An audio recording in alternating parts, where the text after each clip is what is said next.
Dr. Paul Cleveland with Boundary Stone, and we're just trying to provide you with resources to equip you to engage the world that you live in, which is sometimes pretty darn confusing. Today I'd like to talk a little bit about tariffs. Last week, the President signed a proclamation that he would intend to increase tariffs on steel and aluminum products. And now, is this a good thing?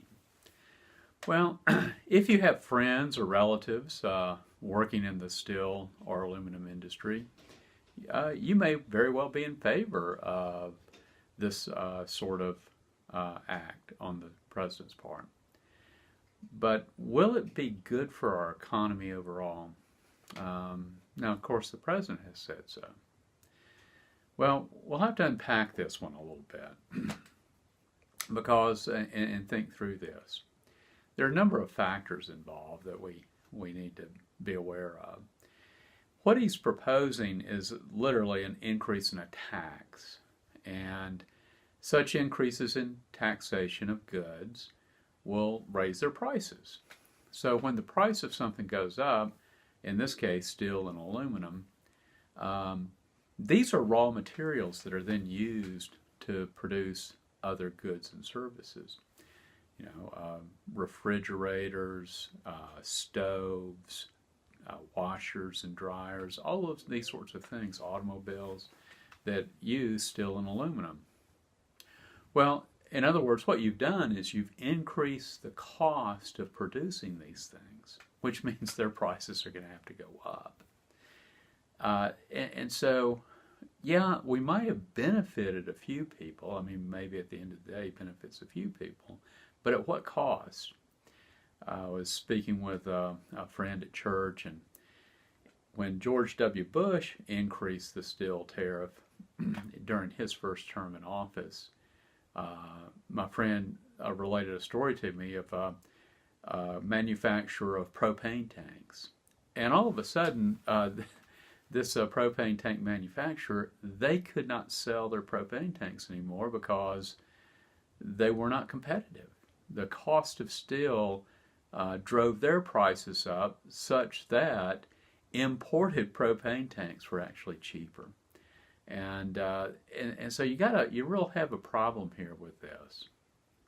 Now, perhaps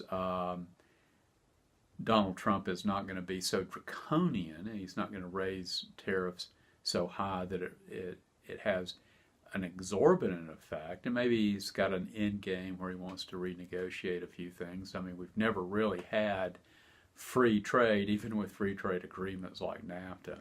After all, it doesn't take 2,000 pages to declare free trade. Yeah, we can do that in one sentence or a paragraph and get the job done. But nevertheless, it's something that we need to think about, and think about fairly clearly. There's another problem too, and that's the embedded nationalism that's associated with such acts. Back in the late 1920s, with the crash of the stock market, our government legislature passed the Smoot-Hawley Tariff Act, and Hoover signed that into law. And it was a protectionist trade act, and it set off a round of nationalism worldwide in a trade war that resulted in, well, the rise of the Nazi Party in Germany and the election of Hitler, and they quickly consolidated their power, and we know the result of that. It was not good, and it took us down a very dark path. So we got to be very careful here with such things as this, and nationalism in that vein is not great. It's one thing to proclaim our nation. We do live here and all, but we want to live peacefully with people around the world, regardless of where they live, and to do this, we trade with them freely. I think it was Frederick Bastiat said, if goods don't cross borders, armies will.